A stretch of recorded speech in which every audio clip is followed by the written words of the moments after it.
Bona tarda, benvinguts. Només per... Good afternoon, good evening, and welcome everyone. Just in case you don't know, this panel will be in English, so we can't speak English. Please get headset. Authors, Lucy Holland and Jennifer Saint. Lucy Holland, who's the author of Sister Song. She's a writer who studied literature in Royal Holloway and then made a master also in creative literature by Andrew Motion. She's a bookseller in Waterstones, and she hosts the feminist podcast Breaking the Glass Slipper, which I strongly recommend. And Jennifer Saint, who's from Leeds, if I recall correctly. Yeah. She was always very fond of the classics, and especially of mythology. And she actually went to King's College to study classic literature. She's been a high school teacher for over 10 years, so she's been teaching kids how to love the classics. But now she's a professional writer, and Ariadne is her first novel, and hopefully the one of many to come. I was going to start by telling a bit what your books are about, but then I realized it felt like some kind of mansplaining. I mean, I've got the authors here, and it's me, a white straight man, who's going to say it. So why don't you please tell the audience, if they don't know it, what your books are about, what you did. Go first. Okay. Hello, everyone. Thank you so much for coming to listen to us talk about our books. I'm Lucy Holland. I wrote Sister Song. And Sister Song was inspired by an old English murder ballad, in fact, called The Two Sisters, which is a story of sibling rivalry, betrayal, jealousy, murder, and transformation. Essentially, it tells the story of two sisters, an older and a younger, though in some versions, as I'm sure we will get on to later, there are three sisters, as there are in Sister Song. And the story goes that the older sister drowns her younger sister in the river, and the younger sister is made into a harp, a bone harp, that then sings the story of the murder, and justice is brought to bear. And I really thought this story was extremely weird, and I very much wanted to write it into a novel and explore it a little bit further. So also thank you so much for coming. We've had such a lovely time coming to Barcelona. It's such a beautiful city. And so I'm Jennifer Saint, and my novel Ariadne retells a story that I think most of us will know, the story of Theseus and the Minotaur. And it's one that I read when I was a child and one that I've read to my own children.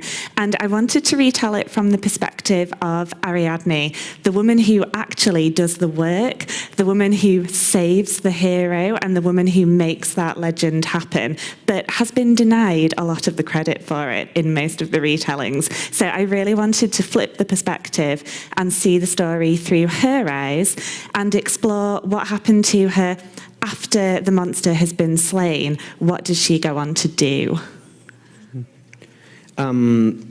Sister Song tells the story of some murder and some complicated relations between the sisters. But you have dedicated this book to your own sister. How does she cope with this? I did put in the acknowledgements at the end of the book, thank you very much to my sister, who did, in fact, help me a lot with the plotting of the story. I promise never to turn you into a harp. We actually get on really, really well. Lots of people have asked me this question. They say, do you have sibling rivalry? And on the surface, we ought to have sibling rivalry, because my sister is also a writer, and she's also a published writer. Very fortunately for me, she writes in a slightly different genre, so our books are not very alike. But a lot of people say, you know, do you have a troubled relationship with your sister? Is that why you were drawn to writing a book about sisters? And The honest answer is my sister and I love each other. We just get on famously. So I can't say that, in all honesty, I have drawn the rivalry part. Maybe I have drawn the supportive part, because obviously the siblings in my book are, though they have a fractious and difficult relationship, they are also supportive of each other. So possibly that is something I have drawn from my real life. Ariadne has a 4-part structure, but the whole of the myth is already told by the end of the first part. And as a reader, you get there and you say, well, now what? I mean, I still have 3/4 of the novel to read, and I already know it. Why did you choose to do this? This is actually something Lucy and I were talking about yesterday. The way that actually some of the most famous stories, we feel like in some cases, actually the most interesting part of the story comes after it ends. And actually it's more intriguing to delve into the repercussions of that action. So the death of the Minotaur is where the story concludes for most people and in most versions. And it's such a huge thing for Ariadne to do, because the Minotaur is her brother, and in helping Theseus, she's betraying her entire family and her entire kingdom. So it was much more interesting to me to move past that part of the story and explore what impact that would have on her for the rest of her life, and how she would cope with what it was that she'd done. One difficult thing to work with mythology and with retelling of myths is that we usually don't have one original story, but different versions, sometimes contradictory. What fonts, what versions did you choose to work with for your retelling, and what changes did you make from these versions? So this is a really important aspect of Sister Song. The version I first heard of the two sisters was Bonnie Swans, a song by Lorena McKennett, who is one of my favourite musicians. And her version is based on one of the many versions collected by James Child in the Victorian period. There's about 15 versions of the Trois Sisters, and in some versions there really are only two sisters. But the later versions have a third sibling. And this is the version that Lorena took to base her song off. And the minute I heard it, I wondered who that third sibling was, because they appear in the first verse and then they completely disappear from the story. And it made me wonder, well, why do people disappear from stories? Why do people disappear from history? What was it about that sibling, that person, that has not stayed in the story? And the story of the Trois Sisters is a very patriarchal story. It's about two women fighting over a man, which does not paint either sister in a very positive light. So having my third sibling in there, Keen, Constantine, who is transgender in a time period where we did not, or he did not have the terminology, the language to express himself. He lived in a very binary society, a very patriarchal society, where women were expected to be women and men were expected to be men. And I thought that it would be a really interesting to take this aspect of the ballad, this invisible spectator, and tell his story alongside his sisters, because I felt that it was very important that people understood that transgender people, as well as many now marginalized communities, they've always existed in history. And it was about basically being able to explore, these people's places in history and say that, they have always existed. And it's very interesting to be able to look at the two sisters from outside their perspectives at the same time. Yeah, and so there's also there are a huge number of versions of Greek mythology. So plays, poetry, all kinds of different ways of retelling it. And I really started with Ovid's Heroides. And in Ovid's Heroides, Ariadne comes from a very complicated family, as most families in Greek mythology are extremely complicated and very troubled family dynamics. And in Ovid's Heroides, there is a letter written by Ariadne and a letter written by her sister Phaedra. And they write to men in their lives who have wronged them.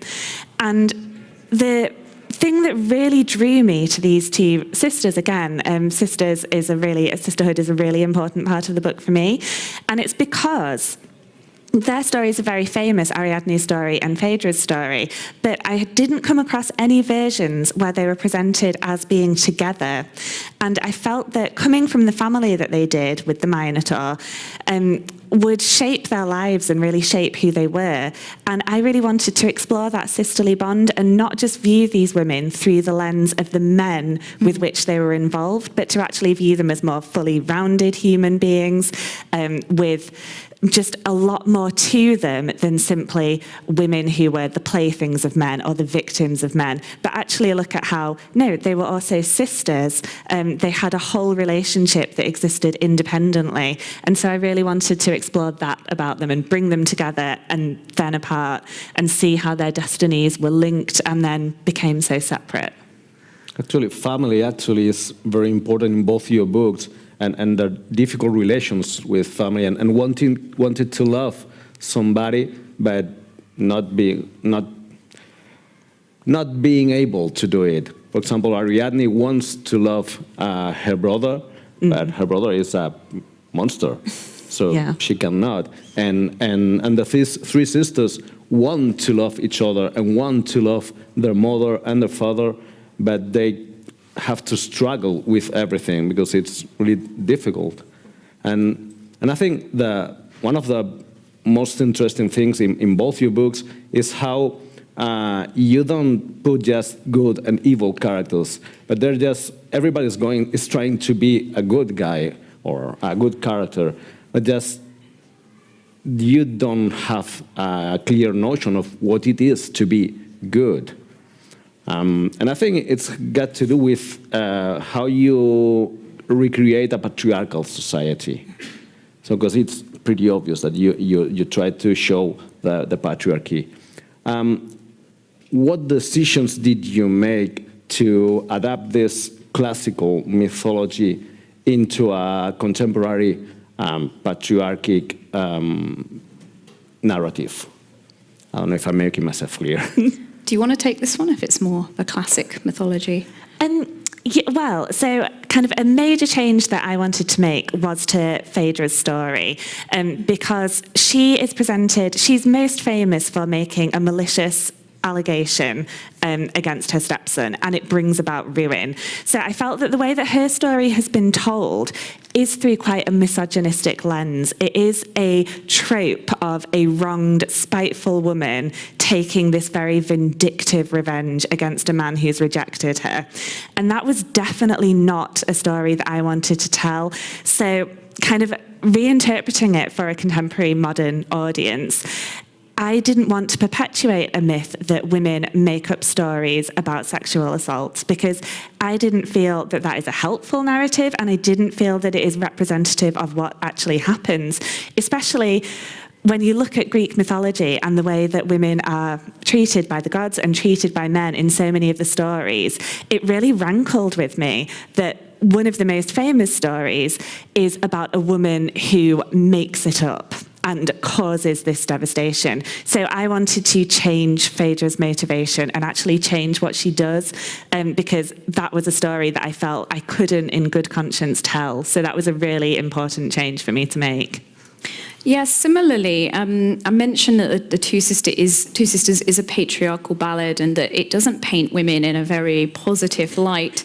And really, both sisters come out badly. The only one who really comes out well is the man, who is the object of their affection or lust. And so in writing, being able to write, something that is a novel-length, work of fiction, I could really have, to take time to explore some of these motivations, because something like, the murder of a sibling that doesn't come out of nowhere.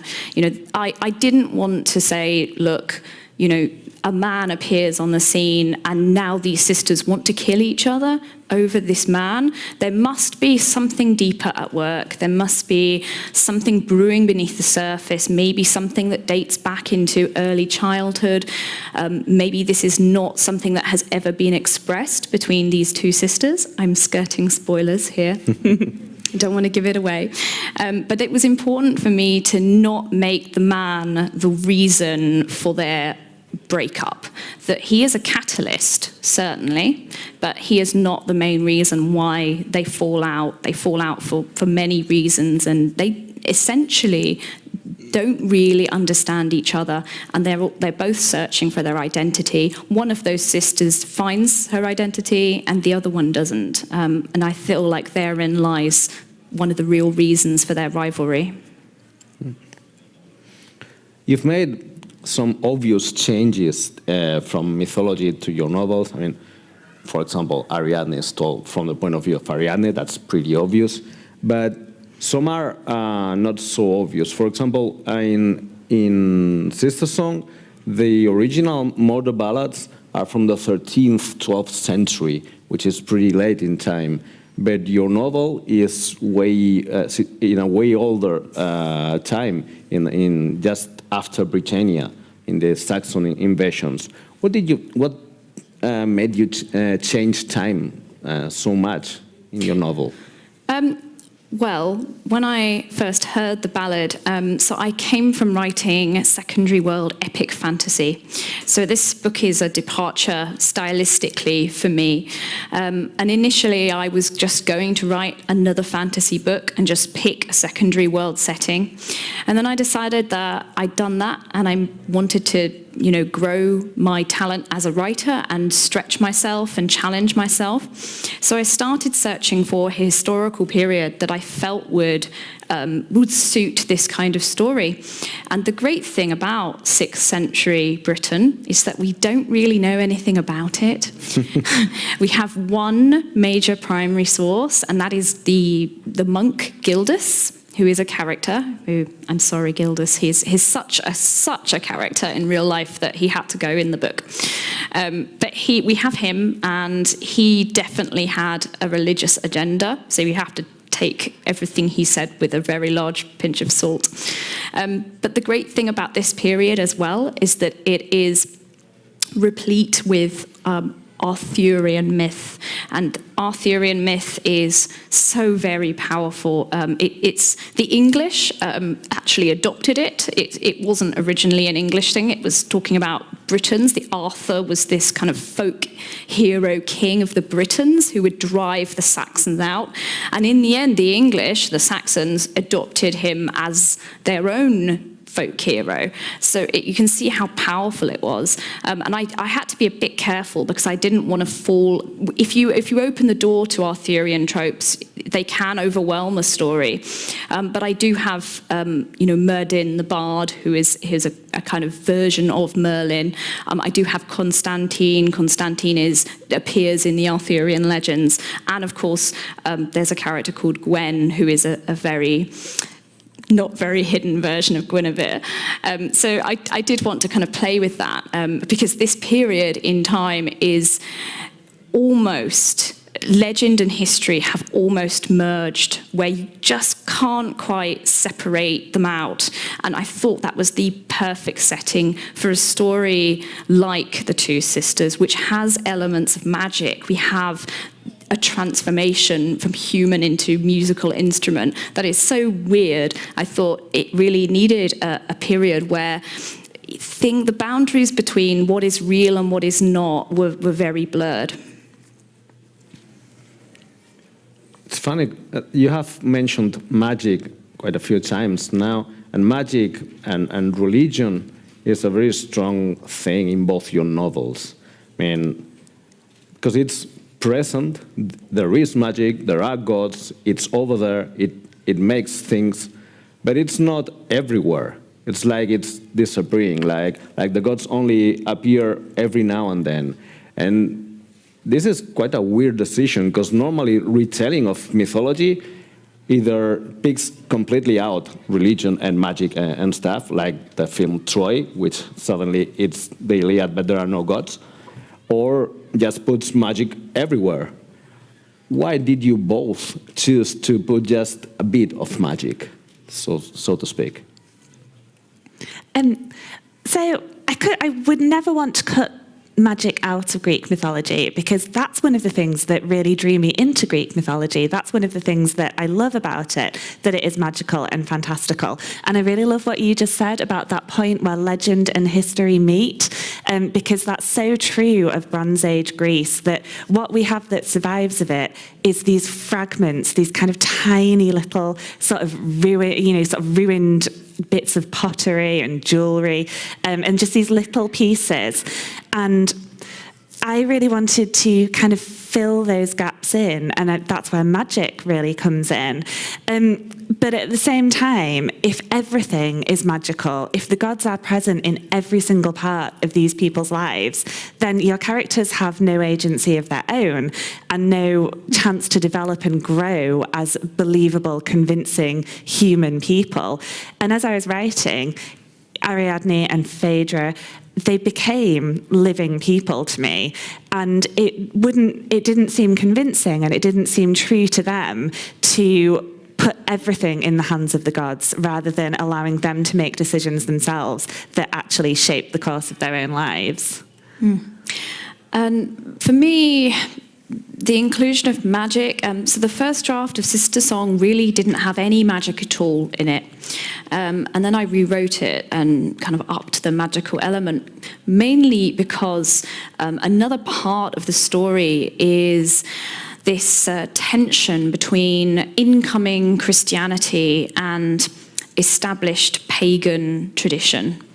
And this is exemplified by, we have Gildas, the monk, the priest, who is kind of the avatar, as it were, of Christianity. And he is offset by Myrddin, the bard, who is very much the avatar of the pagan, the old ways, the magic of the land, and the importance of the spiritual connection between humans and their environment.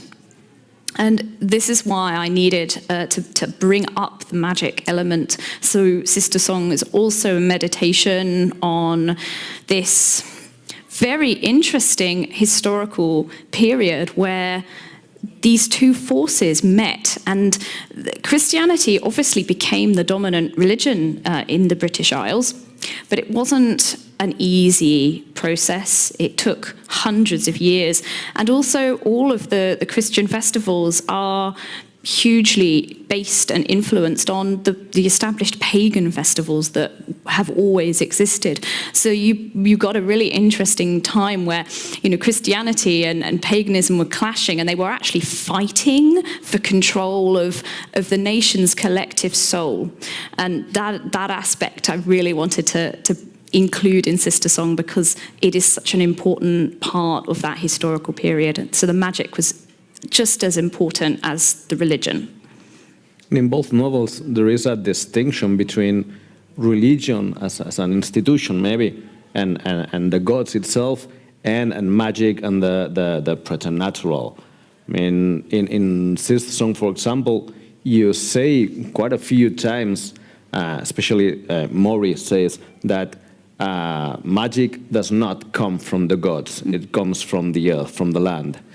And in Ariadne, I mean, the bad guy is Poseidon. It's not Theseus, it's not even the King Minos. It's Poseidon who's the bad guy. But the supernatural is not necessarily evil. And the Minotaur is not a bad character. Did you make this the distinction consciously? I don't know whether it was conscious or not, but definitely the gods in Greek mythology, they are so cruel and so unpredictable so much of the time in so many of the stories. And I think it reflects the kind of society of the Bronze Age, where it must have been a very frightening and very unpredictable world to live in. And I feel like the gods are kind of manifestations of the forces of nature that are completely beyond human control, that kind of strike, so viciously sometimes. And religion, I suppose, kind of is your way of trying to make sense of this world and to try and bolster yourself against it, to kind of make these sacrifices in the hope that these terrible things won't happen to you and your family. So you're absolutely right. Poseidon is the sort of malicious, instigating force in the novel, but we don't see him, and I haven't explored why he's behaving as he does, because, why does an earthquake strike? Why does a volcano erupt? You can't really understand the motivations. You just kind of try to deal with the fallout. So that's how I saw Poseidon's role in it.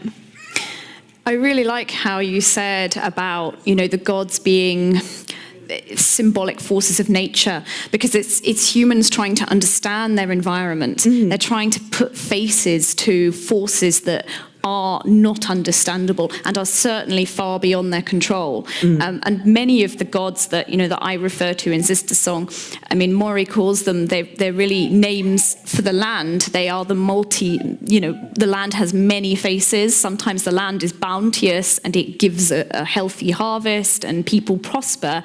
And other times it withholds its bounty and people die and they suffer.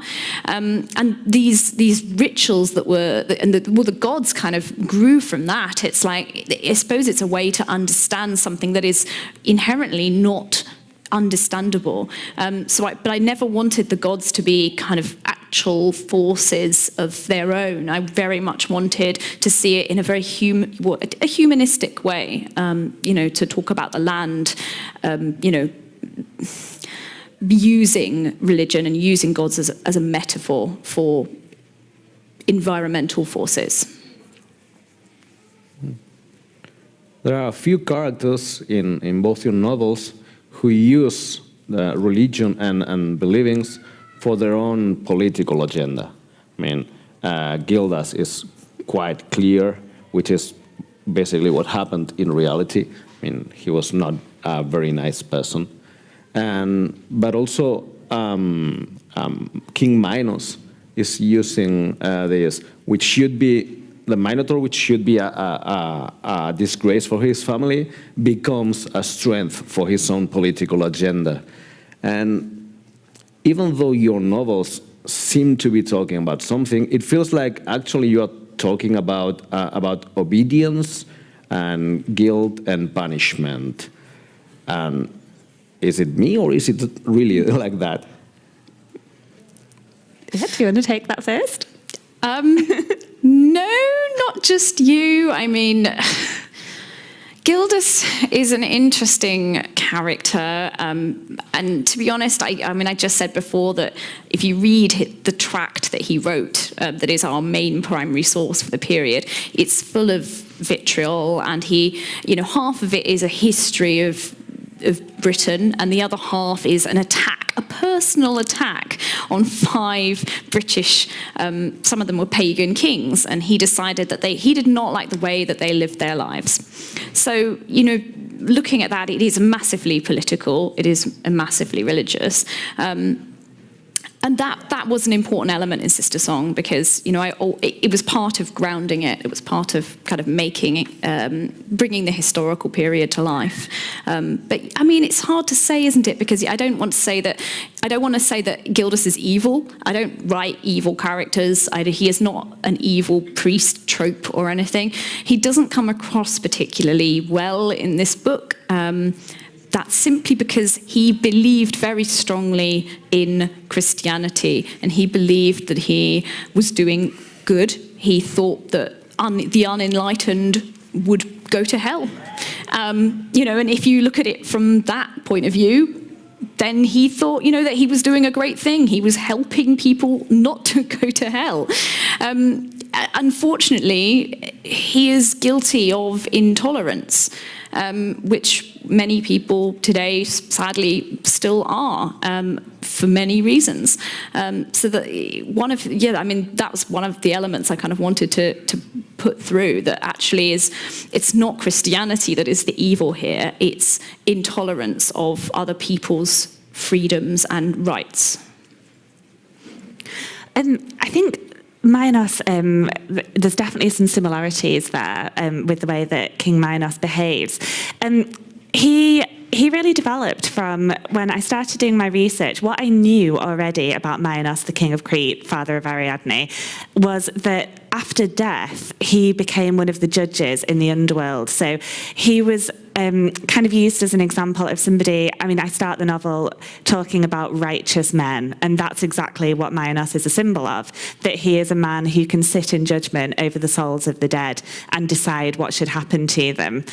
But one of the very first stories that I came across about him when I began my research was this terrible story, which is in the prologue of Ariadne, of how he used the fact that a daughter of his enemy was in love with him. He used the information that he could take from her, and then he drowned her in punishment for the fact that she'd betrayed her own father.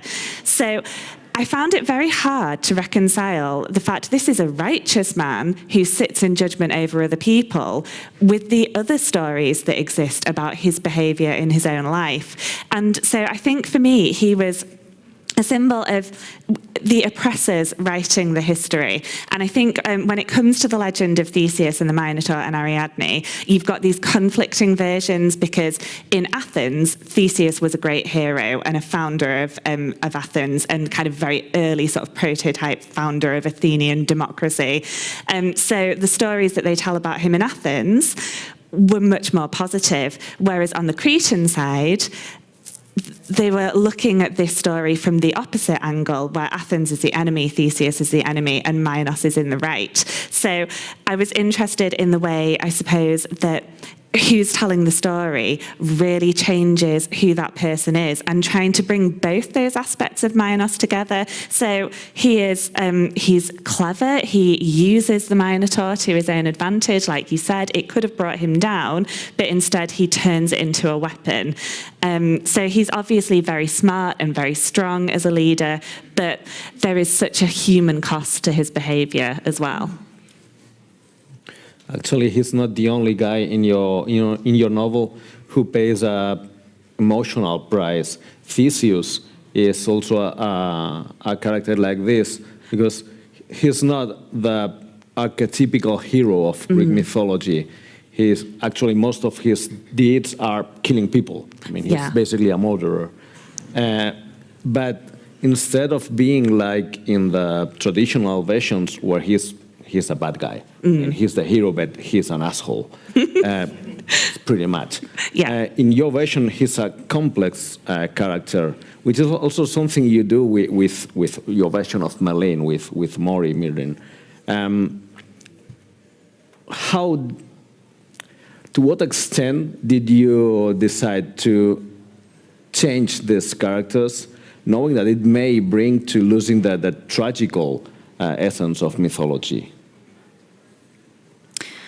I think it's very important with mythology. I mean, we're here today talking about retellings, reimaginings, and I think that with mythology, it's important that each generation does have a go at reimagining it and retelling it, because stories are ever evolving, and it's interesting to see where new generations will take that story.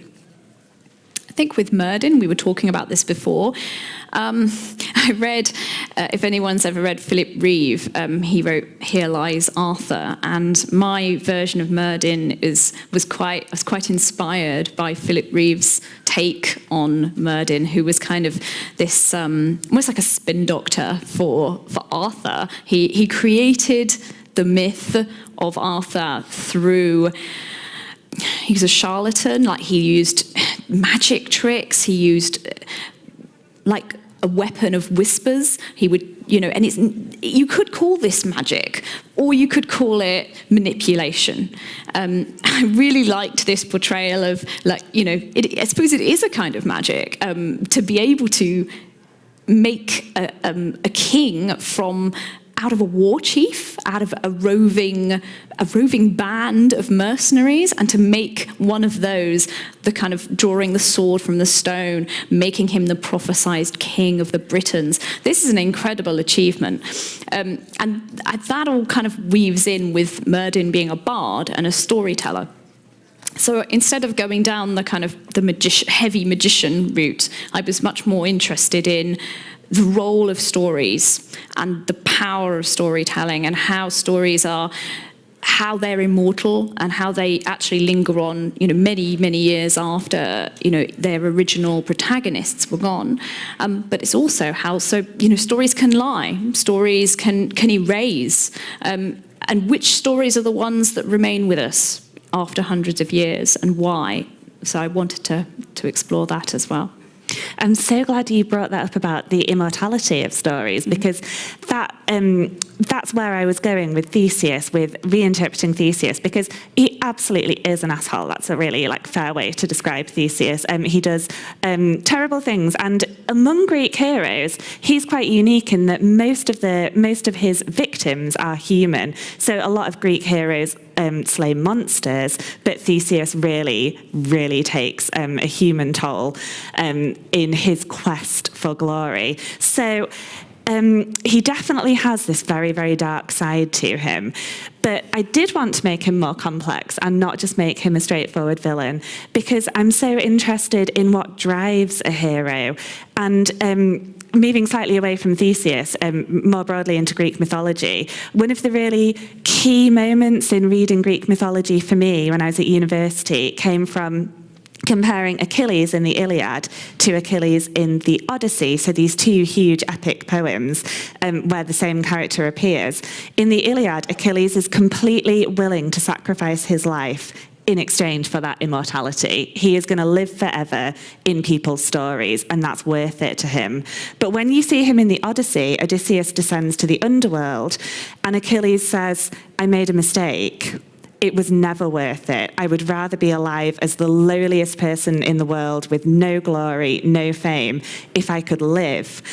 And that idea of this kind of inherent emptiness and tragedy of a hero's life, I really wanted to bring that into Theseus' story as well. So yes, he does these awful things in the novel, but also he's driven by this desire to become immortal and to live forever and to get this glory. And it's blinded him to actually everything that could be of value in his life. If he wasn't so obsessed with pursuing this, he could have a family, he could find love, and he could actually find so much more happiness. But he's constantly, all the time, going for this heroic legend.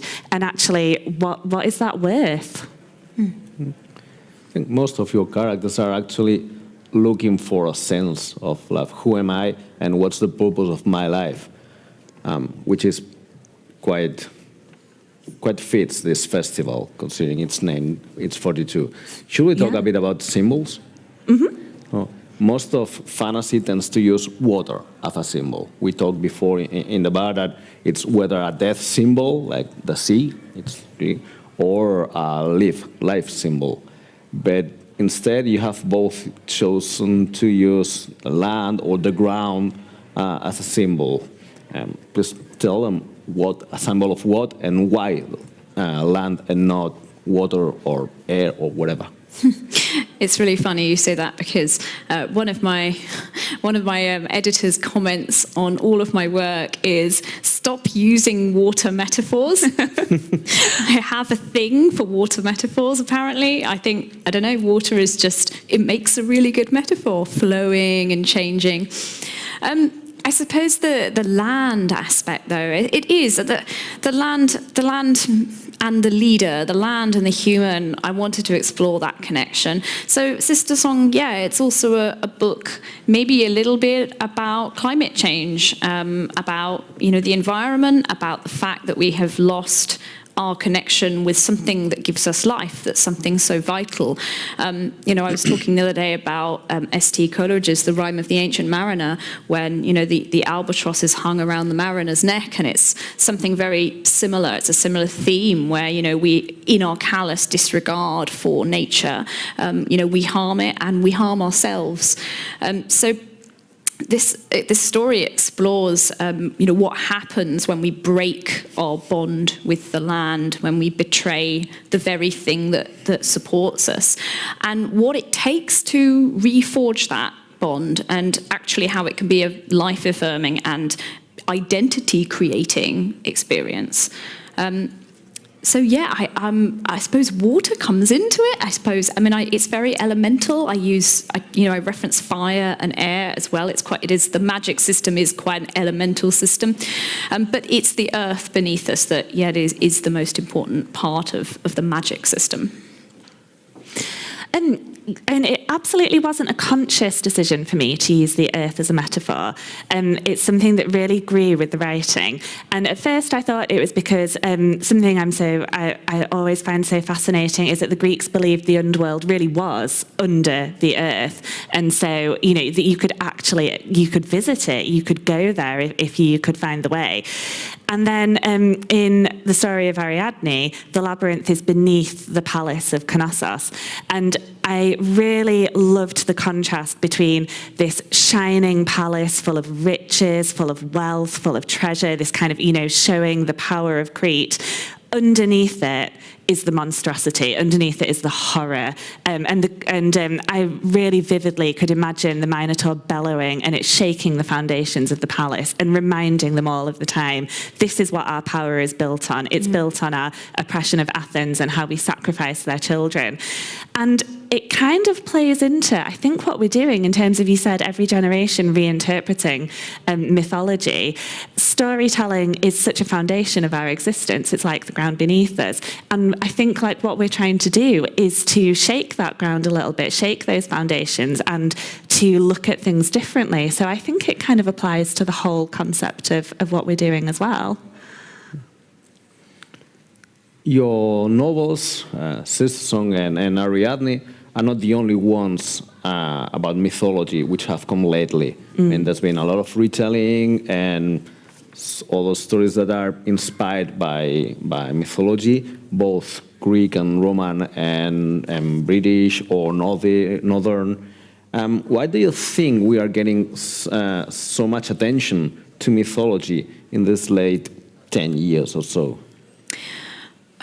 Probably because we haven't heard all of the stories yet. I feel like a lot of these classic stories, a lot of the classic mythology has come to us through a patriarchal lens. Very often the stories are about men, you know, and those stories are great. But there's so many more facets of that story to tell. And it's fun for a writer, and we were talking about this last night, actually, over several glasses of wine, so I'm not sure how coherent it was going to be. But we were talking about this kind of reinvention and this whole aspect of continually like reinventing mythology and exploring other voices and bringing other perspectives in. And I think I feel like it's important for people who haven't had a chance to work with the framework of the great tales to say, how about me? I never see myself in these stories. I am, you know, I'm a marginalized person.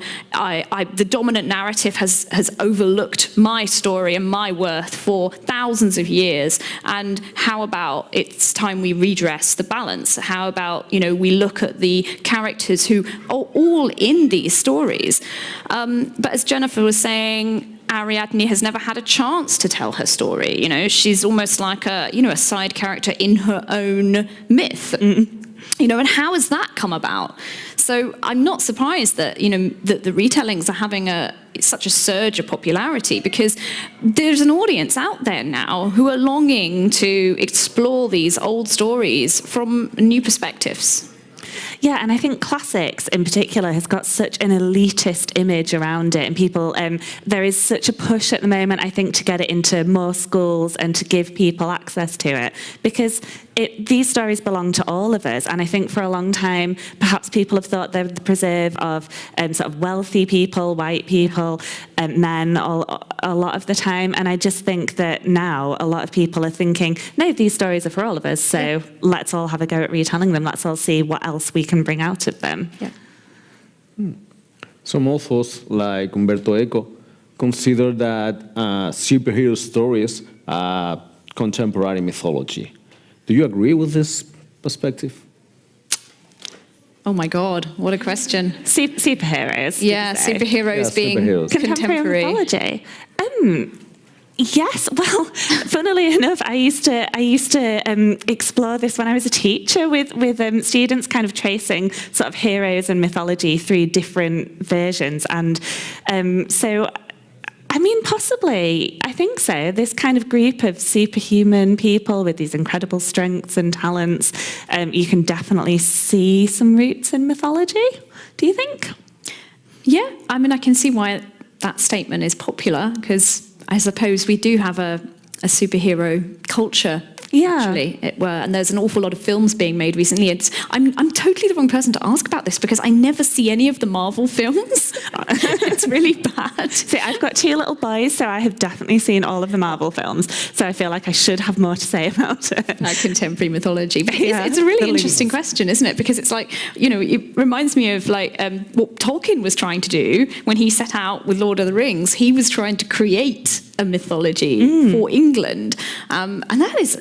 I mean, bloody hell. I mean, like, we talk about, ambition to actually invent something from scratch almost. And then he drew very heavily on Norse mythology to do that. In fact, actually, if you go and read like the Poetic Edda, you actually see names like Gandalf in there. And I'm like, he just like took it straight out of the Edda.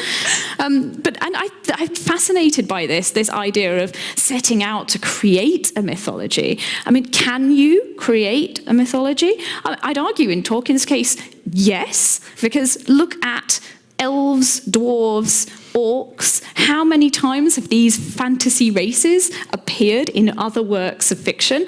Other writers, other game designers, artists have taken this, his idea of the elves and his idea of the dwarves and halflings, and they've just exploded them across so many different mediums. And I feel like, that's why they call Tolkien the grandfather of fantasy, because he has had a huge impact in creating this kind of fantasy mythology that it's a framework that so many writers still use today. Mm-hmm. I don't know if there are any questions in the public. You may ask in Spanish or Catalan. You'll be translated. No worries. And I'm not seeing anything, so I really don't know if there are questions. Otherwise, we'll go. Nope. Okay, we can go on. All the afternoon, actually. You're like, I've run out of questions. Yeah. You've talked a lot about freedom in your novels, but it feels like it was not in your heads when you started working. Like it just appeared because it's actually like a zeitgeist. Like we are talking about individual and collective freedom. Did you choose the theme before starting writing the novel, or did you start writing the plot and then realize, well, this theme is actually appearing here? Yeah, I think it's quite hard to start out a novel thinking in terms of themes, I think. Yeah. It is something that grows as you're writing and as you draft and as you edit and as you rewrite, you start to realise, oh, actually, this is what I'm trying to say. And the themes start to become apparent. And yeah, so freedom was so interesting in the context of this very rigid, very patriarchal, very rule-bound society where people have got these very set roles. So Ariadne deciding to defy that, to seek her own freedom, was such a huge thing for her to do. And then I realised that she sort of makes a very clear decision to do it, but the other characters, they are searching for it as well. So Phaedra is trying to discover how she can have some kind of freedom within the role that she is sort of forced into. She becomes a wife, she becomes a mother, she doesn't choose any of those things, but she tries to find a way around it to kind of have as much freedom as she can. And even Dionysus, who is a god who is associated with so much revelry and so much freedom, he finds that he's trapped by certain things as well, which I won't go into too much because I don't want to do spoilers as well. So it kind of applies all the way through the novel, I think, but that's not something that I thought of straight away. That's something that kind of became apparent. Yeah, I'm actually very much in agreement. I never know what my book is going to be really thematically about. And the one I've just finished writing, the themes, halfway through, 3/4 of the way through, I began to say, okay, I think I can see kingship as a theme. I think I can see the nature of monstrosity as a theme, but it's definitely not something you kind of start out with.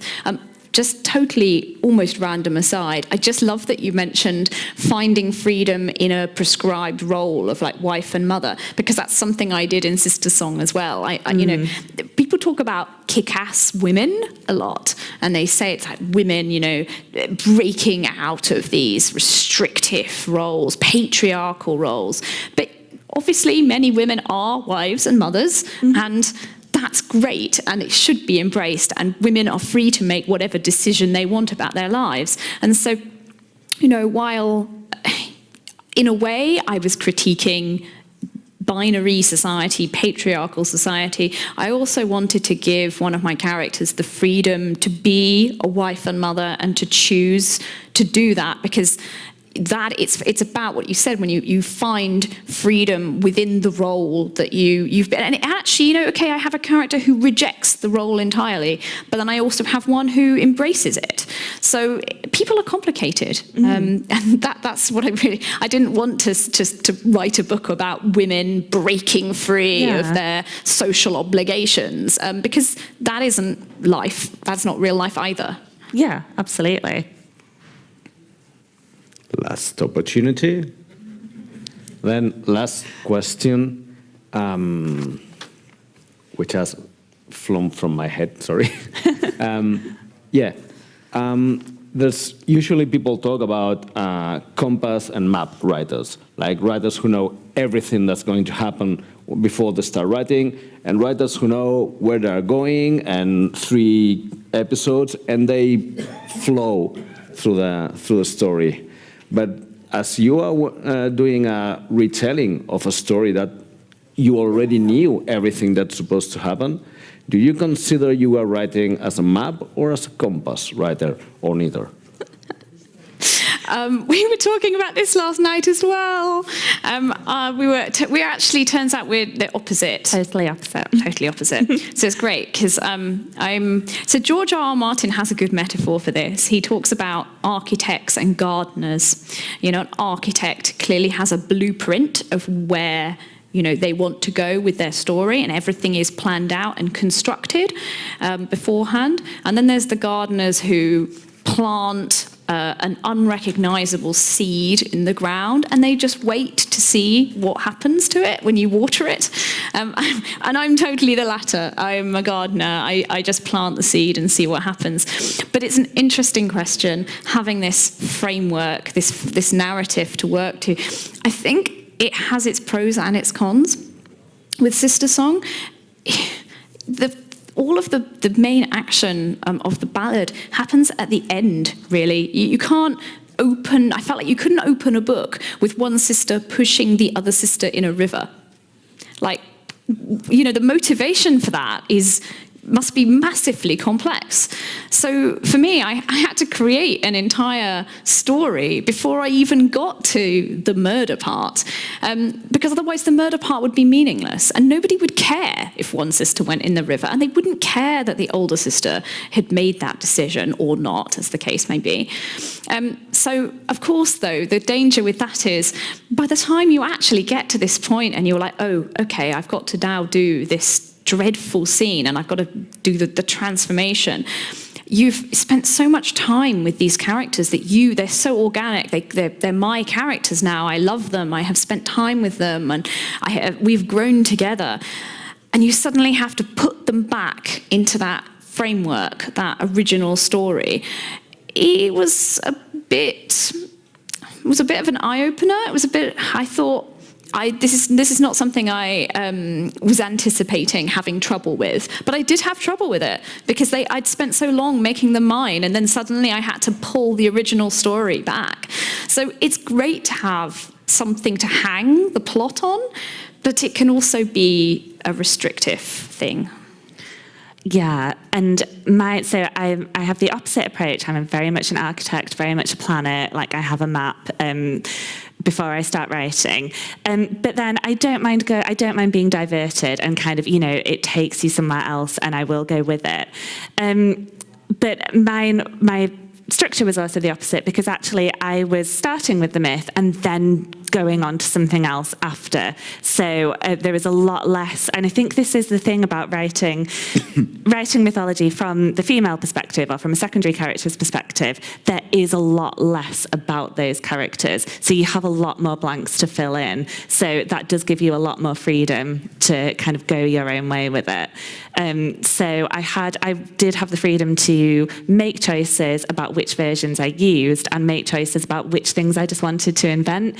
But I always start with the end really clear in my mind. Whenever I start writing a novel, I have the end scene in my head and I am working towards it. Yeah, no idea how I'm going to get there, but there is a nebulous ending somewhere out there. And the fun is going on the journey with the characters. Well, thank you very much. I'm afraid the time is through. You've got both their novels in the bookstore at the entrance. They're printed in Spanish by Umbriel, and they are going to be signing plenty of books for you now next to the bookstore. And also here, the festival continues. Next panel, I think it's Kai 47, de Tolkien y Martin al demonio de Arbenios. And as Ricard says, hi ha altres mons, però estan aquí al 40. There's other worlds, but they are here at 42. Thank you. Thank you.